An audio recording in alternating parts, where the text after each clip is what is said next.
What is happening Kashyap? Sir అది I don't expect this from you. I'm disappointed. Sorry but let me explain. నీ recklessness వల్ల ఈరోజు క్లయింట్తో మాట్లాడాల్సి వచ్చింది. అమ్మాయి పేరేంటి? మాన్సా. మానస. ఎందుకు రమ్మన్నావు అమ్మాయిని ఆఫీస్కి? మీరే చెప్పారు కదా సార్, చేయి విరిగినా పర్లేదు, ఏ ఎంప్లాయ్ అయినా ఆఫీస్ నుంచే పనిచేయాలని. అవును చెప్పాను, కానీ అది ఇష్యూ అవ్వకుండా చూసుకోవాల్సిన రెస్పాన్సిబిలిటీ నీదే కదా. సార్ తను ఇప్పటికే చాలా కష్టం మీద వర్క్ చేస్తుంది. She really needs the rest.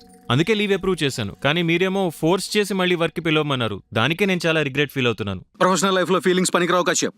అది నీకు ముందు నుంచి చెప్తున్నా. ఎంప్లాయీస్ వర్క్ ఎఫిషియన్సీ పెరగాలంటే మనం ఇలాంటి స్ట్రిక్ట్ డెసిషన్స్ తీసుకోవాలి, తప్పదు. అందుకే కదండి ఎంత స్ట్రాంగ్ రీజన్స్ చెప్పినా నేను లీవ్స్ ఇవ్వట్లేదు. కానీ ఫ్రాక్చర్ అనేది చాలా severe thing sir. At least 1 week rest కావాలి. అందుకే లీవ్ అప్రూవ్ చేశాను. మీరేమో అక్కడే మిస్టేక్ చేసావు కశ్యప్. ఎందుకు లీవ్ ఇచ్చావు? ఆ రోజు ఆ అమ్మాయిని రమ్మనుంటే ఈ రోజు ఎక్కడ దాకా వచ్చిండేది కాదు. లీవ్ ఇచ్చి తనకు హోప్ ఇచ్చావు.